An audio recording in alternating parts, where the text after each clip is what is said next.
Welcome everyone to Debate Strategy 201 at the DDI. This lecture is focused on what to know once you have the basics of debate. For those of you who don't know me, I'm Brian Klarman. I'm the Assistant Director of Debate at Emory University, and I'm really excited. This is one of my favorite and I think most interesting lectures that I give, and it's based on a former two-time Copeland winner, two-time TOC champion, a bunch of other cool stuff. That's not me, but it's a former Emory coach who used to give this that I'm basing this on. So let's do a quick refresher of debate strategy and things that you probably all know by now and are fairly obvious. 1, you should flow. You're all more or less aware of this. 2, you should go line by line and answer arguments in the order that they were presented. This is from an anonymous DDI lab leader, but I think everyone would agree that line by line debate is usually good. 3, you should make multiple answers to every argument. Give yourself some choices of what you can do later in the debate. 4, you should read evidence on important issues. And 5, you should pick arguments and focus the debate on key questions. You all have probably all heard some advice that sounds something like all of these things before, and in the abstract, it's useful, but the issue is it doesn't tell you everything you need to know. So is our strategy complete based on knowing this small amount of information? No, this doesn't tell us what, how, or why we should go about picking arguments. And that is for a large part going to be the focus of this conversation. So the assumptions moving forward. For the purpose of talking through the next set of strategic concepts, I want to assume a few things. 1, all sides of topic issues are of equal quality.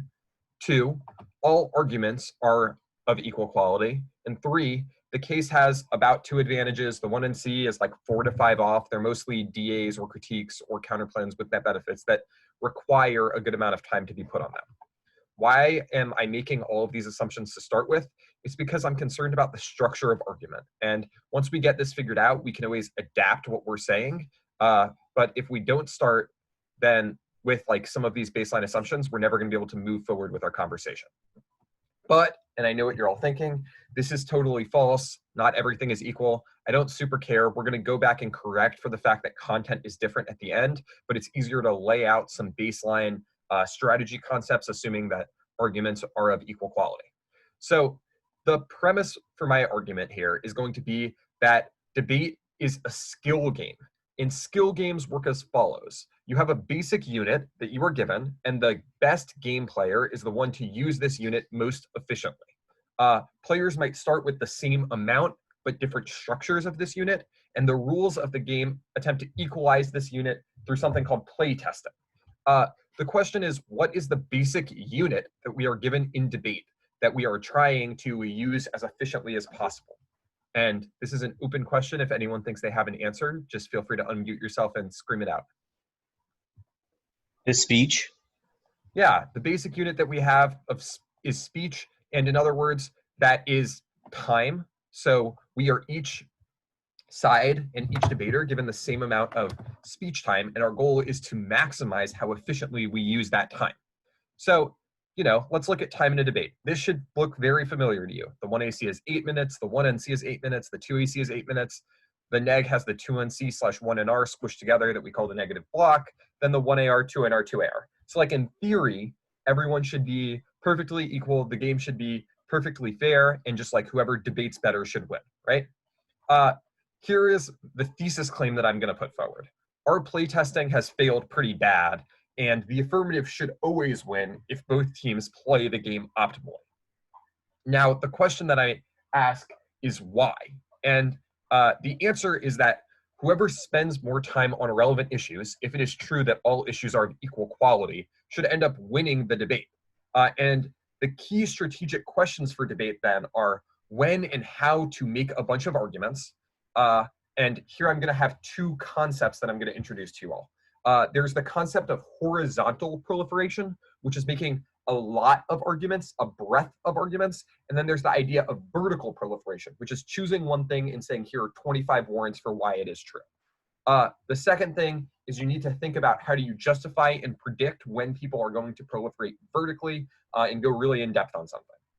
Now, you might be thinking, how is what I just said related to the thesis claim that the AF is going to win, and how is that even true? So let's go through and look at what a DA looks like in a normal debate.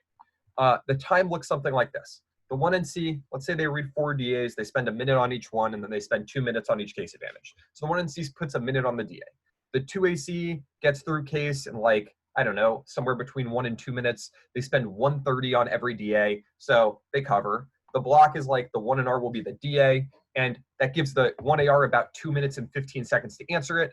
It's then the majority of the 2NR, maybe 3 minutes, and they spend 1 minute on each advantage. And then the 1AR or the 2AR picks one advantage and gets to spend a little more time than the 2NR, so they spend 330. So in this structure, the neg has spent a total of 9 minutes on the DA. The AF has spent a total of 7 minutes and 15 seconds on the DA. If this were the case on any given argument, the negative has spent 1 minute and 45 seconds more. It's a crush, right? 3-0 negative. They win every time. So obviously what I'm saying must be false. Like, it must be the case that the negative should always win because they have that big chunk of time in the middle called the block that it gives them more time than the 1AR has, right?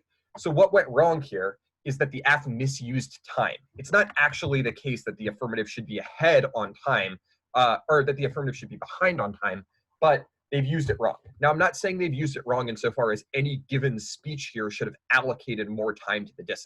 I think that this is about how much time everyone wants to put on the disad, but the issue is that the affirmative there assumed the disad was one argument. So how did they misuse time? Does anyone have any idea what the AF did wrong here, or what conceptually my math does wrong in this problem? Since we have no volunteered answers, the response is that they didn't condense arguments, or in other words, when we look back at this, we're treating the disad as if it is one argument, when in fact we know that disads have multiple parts. Does anyone know what are the parts of a disad? You all know this. Someone just... Link, uniqueness, impact.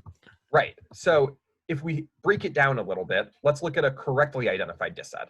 The 1 and C probably has a uniqueness argument, a link argument, an internal link argument, and an impact. So in that 1 minute, they've read 4 cards. Each one was like 15 seconds long. The 2AC then can spend a minute and 30 seconds. Let's say they read 5 cards. They say non-unique, no link. They make 2 different internal link presses and impact defense. Here, we're assuming that the 2AC takes longer to make all of these arguments than the 1 and C did. In reality, if the 2AC was just, their cards were just as long and just as efficient, then they would get to make 6 arguments. But like, for the sake of debate, let's just pretend that the 2AC for some reason is slower.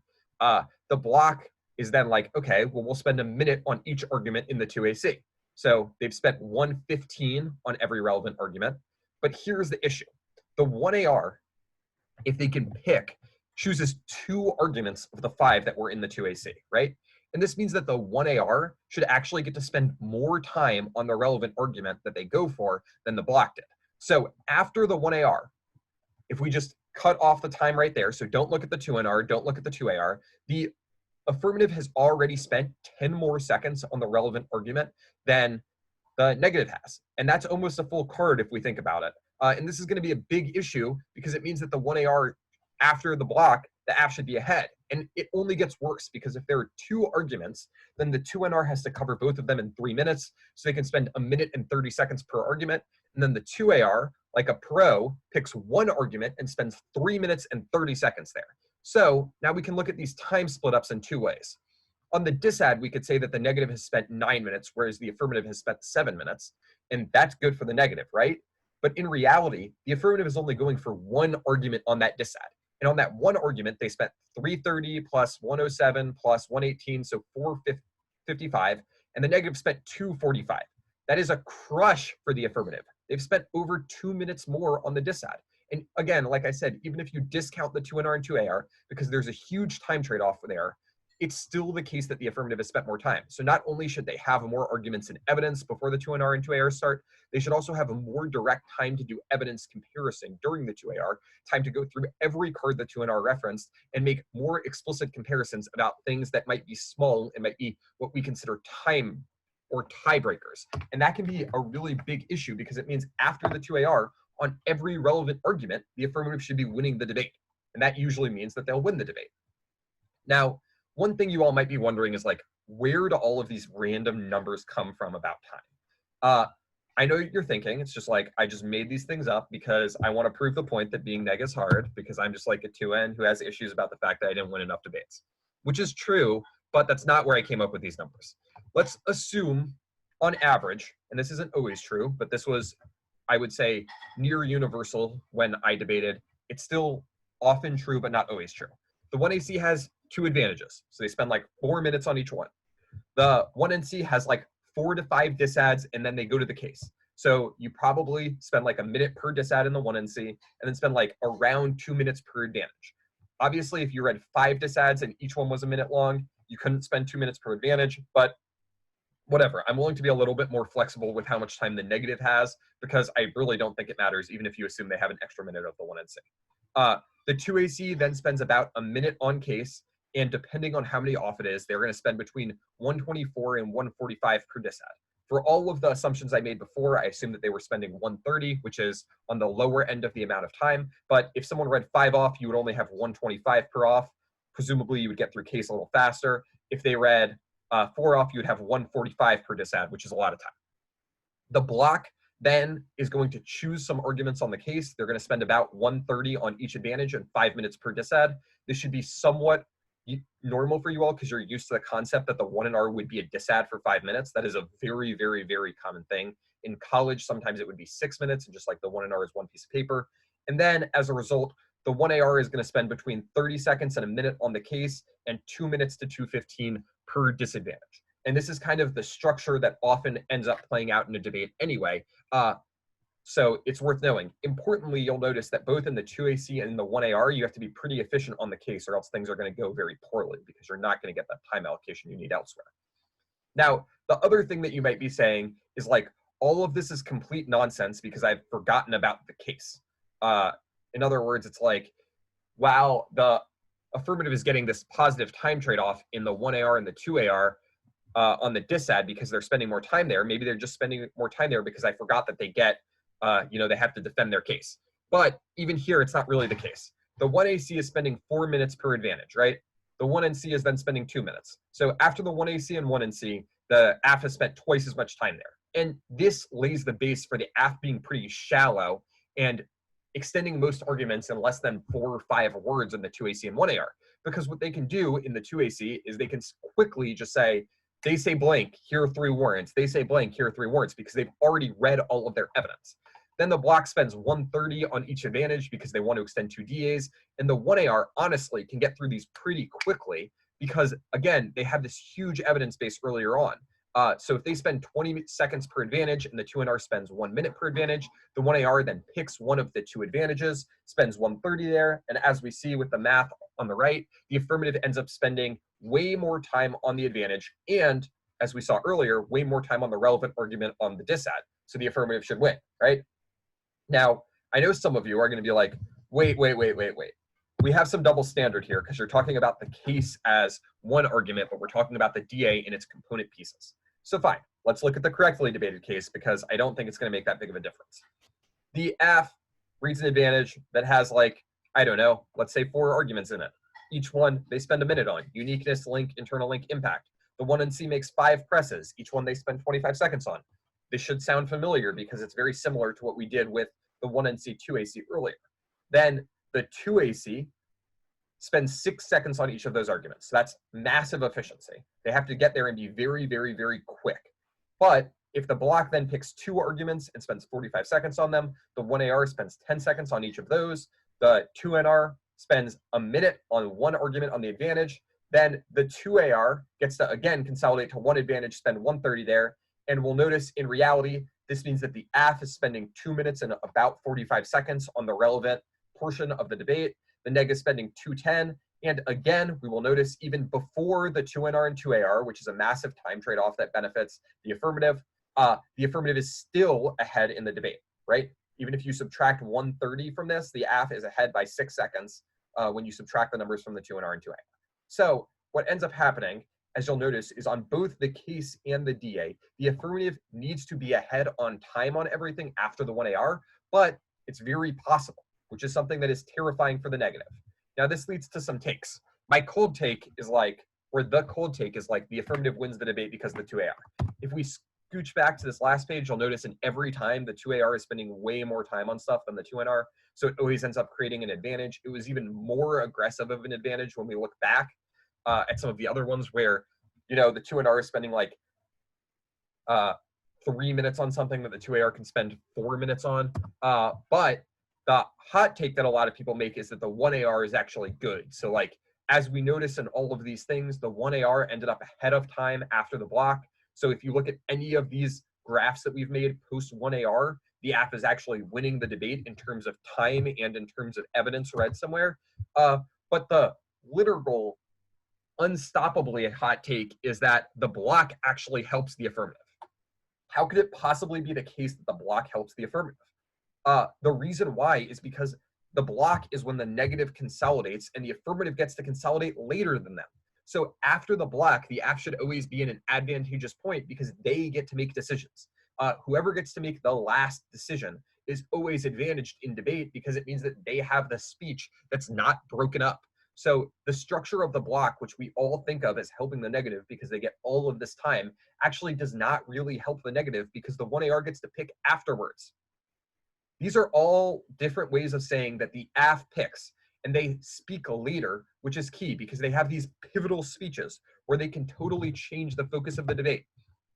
Going into the block, the negative does not know which of the 6 or 5 arguments the 1AR is going to pick and only focus on that argument. And that's a huge problem because it makes it very, very, very difficult for the negative to give the block and make sure after the 1AR they are ahead on time. Now, if we think about this as a strategy question, all strategy questions must come with some type of corrective. In other words, what do we do about this? And in order to win, that things have to be different, we have to disagree with one of the premises, because if all of the premises that I put forward are true, there is just no way that the negative is ever going to win a debate with sides that are totally equal.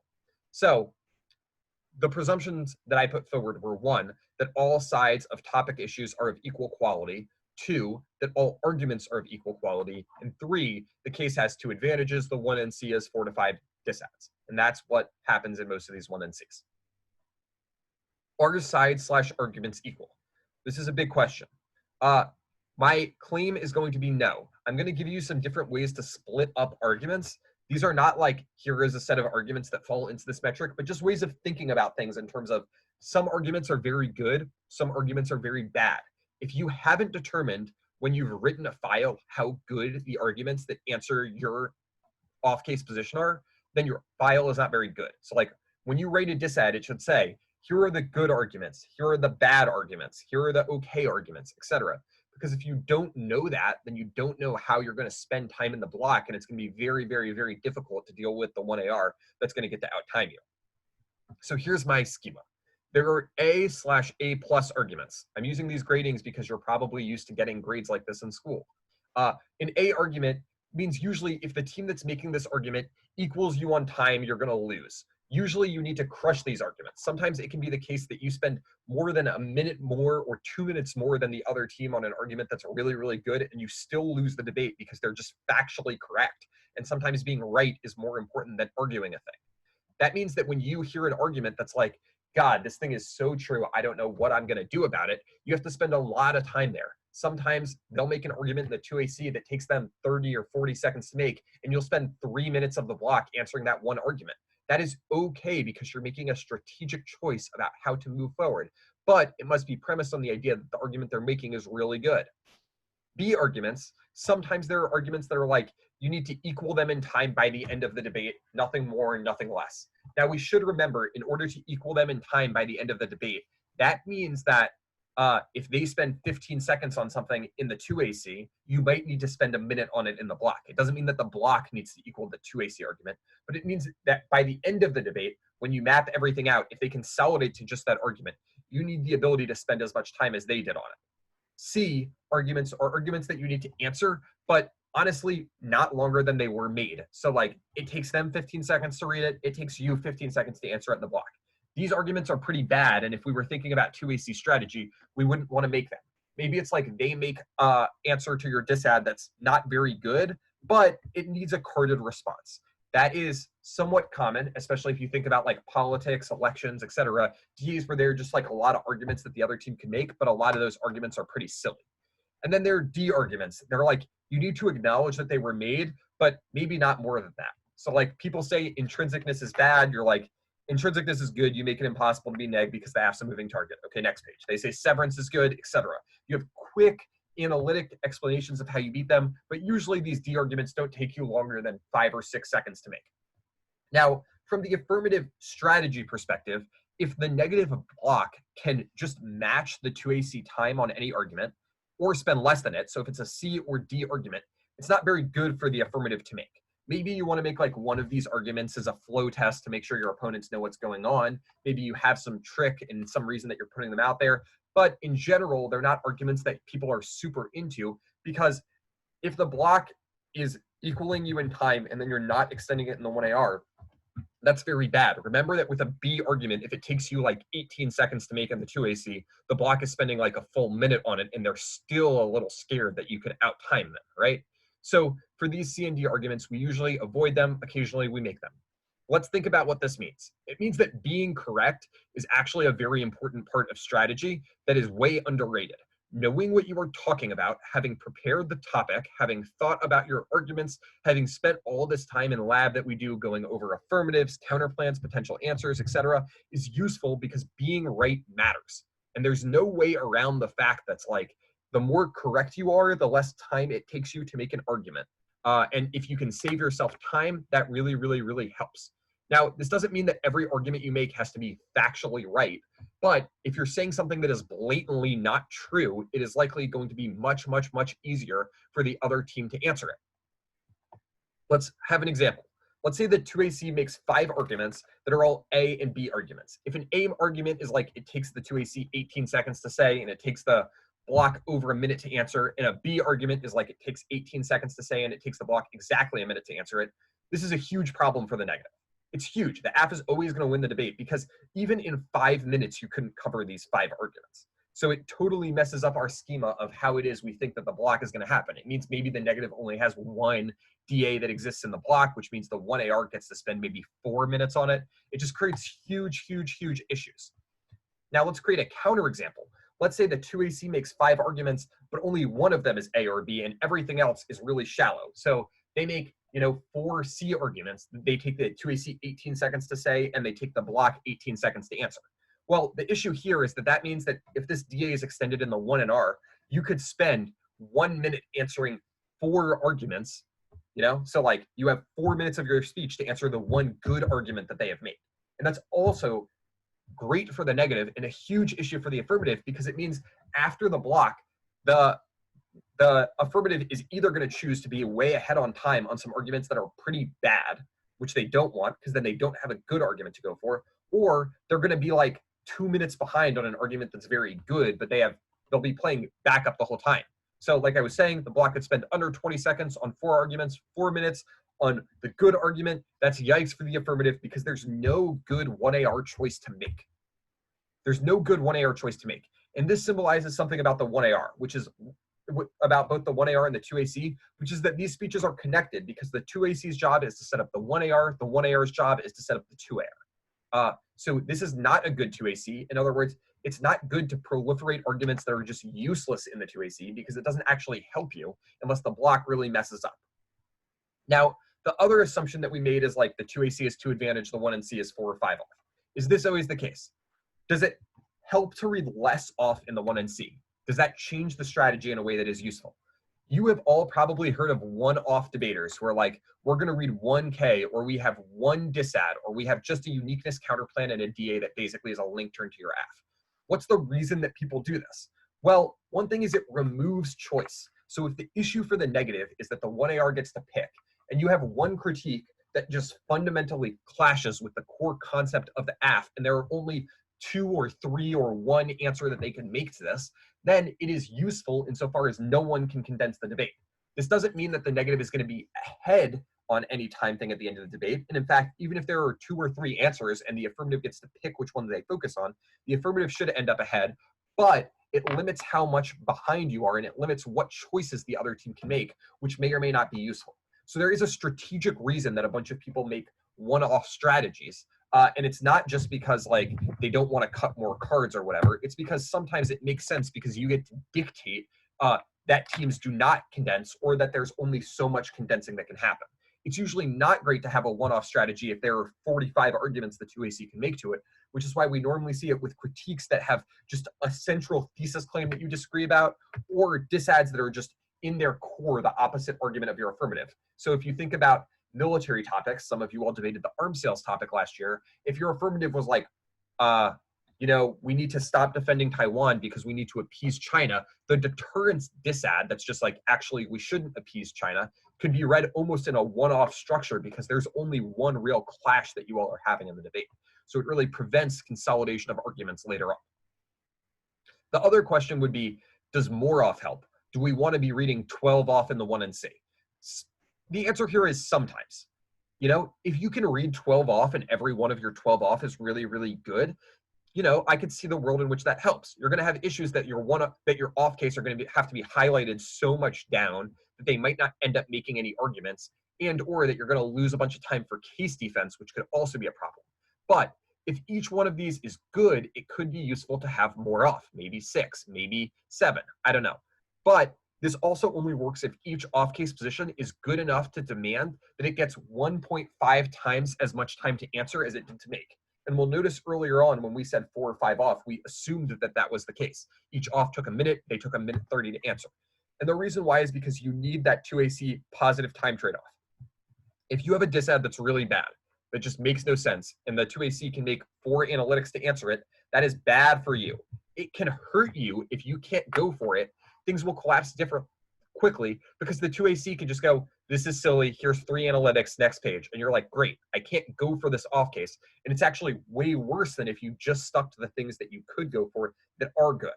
Does that make sense? So similarly, if your off case arguments are C or D quality arguments, let's say you read a 30-second A-spec shell and the 2AC can get through it very quickly, that does not help you at all. Now in practice, you all might be thinking like, what the heck is he talking about? These are all theoretical principles that don't make any sense at all. So I think that this is a little fun and a little silly, but let's look at some recent top college. We'll look at one high school debater. We'll look at people who work at the DDI so you all have some idea of who they are and they're not just total randos who I'm talking about. And let's comedically overemphasize how they debated in order to kind of think about how some of these strategic things work in practice. So I want to start with one very good team that you all are probably all aware of from research time, and that's Kentucky BT, or Anthony Trufinov. They had a very interesting strategy, was that they were going to use a lot of tech and a lot of speed to lay out as many options as they could and then develop them later. In other words, the 2AC was going to massively proliferate the number of arguments, and then both in the 1AR and the 2AR, they would rapidly consolidate and read more evidence. One thing that was very annoying about preparing against this team and debating and coaching them or coaching against them and judging them is often the 2AC would have an analytic that would become 6 1AR cards, and there would be 2AR evidence for it just in case the 2NR read any cards on it. And I remember one debate where I judged them in an elimination round of the Kentucky tournament where the 1AR, the 2AC read a 1-sentence card that said the election will be hacked. The block was like, here's our one answer. The 1AR read 6 cards on it. The 2NR tried to respond to the warrants in each 1AR card, and then the 2AR read evidence to answer every single 2NR card that was a direct answer to the piece of evidence that their opponent had read. So part of this is that they had already prepared this strategy. They had considered how they were going to consolidate the debate later, and they had already known what evidence their opponents had, which was really, really helpful for them in terms of winning this debate. Another strategy is the strategy of questioning common sense a little bit and having some off-case positions where having some arguments that people might underestimate so they don't spend enough time there. In Cal FG, who was the team that won the Copeland this year, was very good at that. You all probably know Miles. He teaches the GG Lab.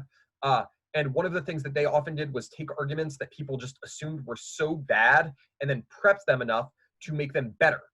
And then they would punish teams for not spending enough time or not making enough arguments on these. So if other teams did not treat their arguments appropriately, which teams would regularly underestimate, they would be punished and they would lose the debate. Miles will almost certainly talk more about this concept, although he might not use this language in his argument and lecture that he's giving about cardless counterplans, that just like there can be some strategic value to these, because a lot of people might blow them off and think like these are D arguments that I should spend literally zero time on. But then if you can make them good in the block and you can think through the strategy, they can actually be very, very, very threatening. Now, again, that's not to say that these types of arguments are always good, but that they can if enough prep work and enough thought and enough consideration has been put into them. What about some other people at camp who are very good at debate but maybe didn't win the Copeland? Dartmouth, and you all might know Ram from the library. He's working with a lot of you all. He is debated on Dartmouth's team that was a first-round team, debated, I think they were like the 6th or 7th best team in the country this year. Their strategy was often pick and be right. So they would pick maybe 1 or 2 A or A+ arguments that they thought were just good, and they would go for them. They didn't really care how other teams responded to them. They didn't really care how many responses you made to their best argument. They were just like, here, we're going to be right about something. We're going to go for the thing that we're right about. And the fact that we are correct means that you have to spend so much time to overcome this issue that you're just never going to do it. And that can be a pain to coach against also, because it's just like you can make 30 responses to the argument they want to go for, and they just don't care. It's not something that really concerns them, because they just know they're right and that your answers are going to be bad. Another example, Johnny, who you all know, should probably know, he's teaching in the FS lab. They used to have a strategy that was very much so based on specializing in order to make themselves more efficient than any others. And some of you have heard of one-off K teams. At Emory, we used to kind of joke that Johnny and that UGA team was very much so a one-off disad team. Not that they literally went one-off, but that they went for the core topic disad and counterplans so frequently and knew their arguments in every card their opponents had read so well that they could make these huge efficiency gains, and you always knew that that's what was going to happen in the debate. They also read the same affirmative throughout the entire year, which meant that they knew a lot about their affirmative, and they were reading the same F from the first tournament of the year to finals of the national debate tournament. And as such, they could make efficiency gains that made it so they could get through their arguments more quickly, and they were so familiar with their evidence that it really helped. The last one is, I just want to quickly talk about one of the lab assistants, Nick Mancini, who works in the KM lab. And he was coached by Shri, as well as a bunch of other people on the staff who works in the AT lab. Their idea was often to have some unique new argument that the other team didn't know.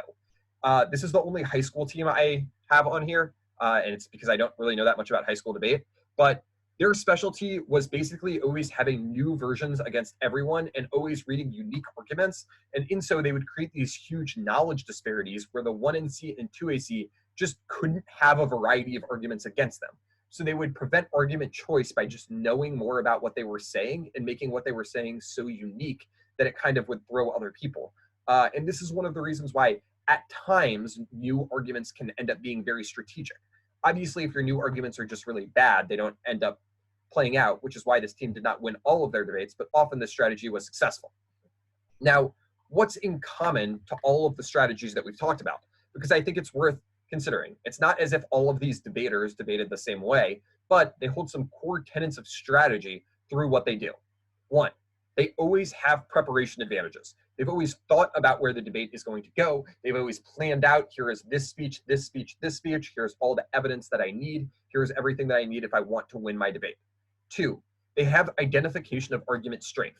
Even when they're not going for the best arguments, they've identified how good their arguments are and under what conditions they're going to go for them. In other words, sometimes people will prep a file and say, if the 2AC makes the following arguments, I'm going to kick this. It doesn't matter how much time they put there. They say, if the 2AC makes more than one of these 3 very good arguments, I'm kicking it. Otherwise, I'm going for it. People who go for process counterplans often have the calculus that's like, if the 2AC has both theoretical arguments and substantive arguments, I'll kick it. But if they only have one, then I'll go for it. And some of that argument identification really helps because it makes the strategy second nature when you come into the debate.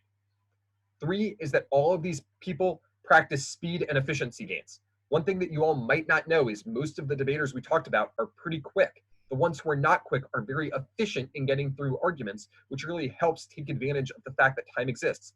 Just because you have the same amount of time, it doesn't mean that you all make the same amount of arguments in that time. And being able to maximize that is a given if you want to be the best and use time to your advantage.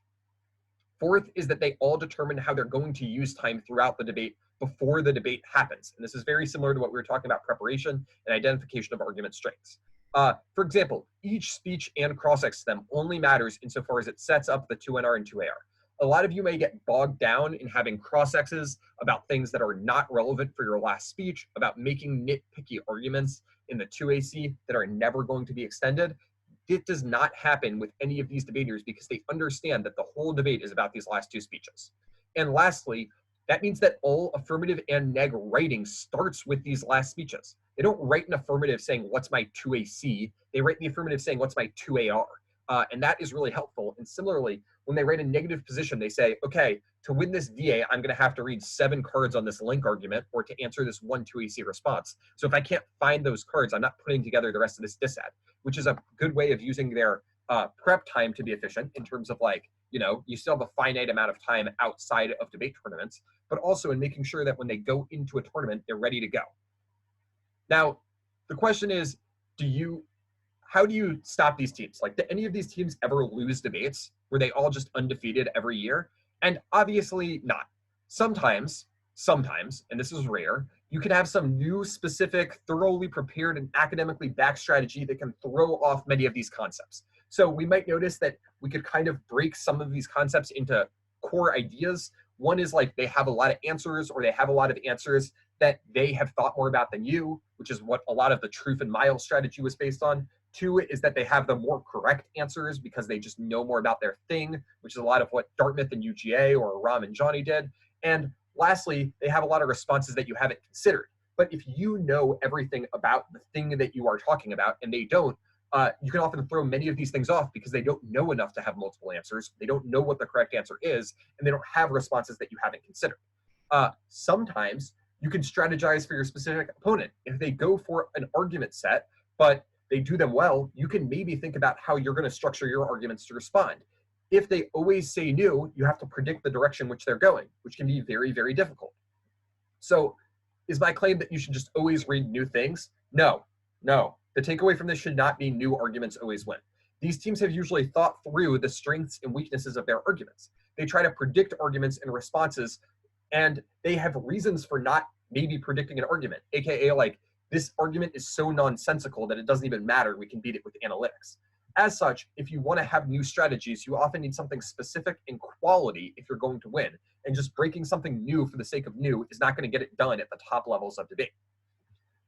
Often, old but upgraded answers is actually a better way of doing this. You take a dissad where you have a good link and they always go for no impact arguments or no internal link arguments. Maybe you figure out ways to diversify your internal links or your impacts. You figure out how to take advantage of time. You figure out what cards they're reading that they never extend or that they never go for. You decide where to consolidate, and you figure out where they have inefficiencies. And one nice thing about this type of strategy is often all of their disclosure exists on the wiki, and or you could have seen them debate in the past, so you can have a lot of their 2AC or 2NC stuff and determine efficient strategies from the get-go, figure out what things aren't making it into RFDs that are arguments that they're making. Because every debater, even the best debater, not every single thing they say is perfect. So sometimes knowing where they're going can be a very easy way to help that is sometimes difficult if you're reading something new. Now, we have some conclusions to draw from this, and we have 2 different sets of conclusions to draw. One is about a structure of debate, aka you need to figure out when it is that you're proliferating and making arguments in different contexts. In some speeches, you're going to make a lot of distinct arguments, which is proliferate horizontally, and in other cases, you're just going to say, here's our one argument, we're going in depth. Who remembers when you want to make a lot of different arguments versus when you want to go in depth?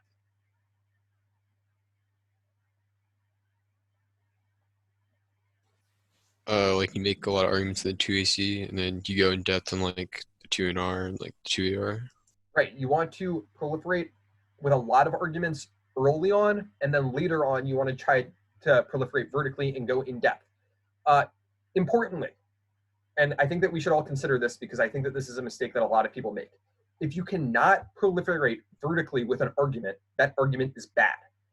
If your argument cannot result in you spending more time than was spent in the 2AC, it can't result in you reading more evidence. If that argument on a DA could not be 1 minute and 7 seconds at the least, but maybe up to 2 minutes and 15 seconds of the 1AR, that argument need not be in the 2AC, because you want to only make arguments that can have this threat, because if they don't have this threat, then they're not going to get adequate block time. Secondly, the pivot moment is key. You have to determine when it is that you're going to switch over and start consolidating and reading a bunch more cards on things so that you end up ahead in time and ahead in evidence. Now, this also has an important concept for file production, which is that often when you cut a file, if you only have a 2AC card on something and you don't have any extensions, that's going to be an issue because you're setting yourself up for failure, which is why when you say like, oh yeah, I've cut the 3 best cards on this thing, now I'm done, that often is not good enough. And sometimes your lab leaders are like, okay, but we need more. Often when you cut a file, you need like 6 or 7 or 8 cards on any one question. And we at Emory actually had a debater who basically was like, I refuse to read any argument unless we have a 2NC block that has like 7 cards in it, and then we have 3 cards to extend every 2NC card. Now, some of you might be like, that's a little unnecessary. When are we going to read all of those cards? But the point made sense, because if they debated a team that said, okay, we make a no link argument, and then it's the only argument in the 1AR, and they spend 2 minutes and 15 seconds on that argument, the 2NR might want to read some more link cards. So often, for affirmative and negative strategies, as you noticed when we talked about some of the Trufanov and Kentucky BT examples, as well as this example, you want to have not only 2AC and 2NC cards, but 1AR, 2NR, and 2AR cards in case the moment arises. That's not to say you should be reading 2NR and 2AR cards in every debate, but at times it may be necessary. Now, the other thing that I think we talked about a lot is how to beat time or use time to win. And you have to realize a few things. One, not all arguments are the same quality.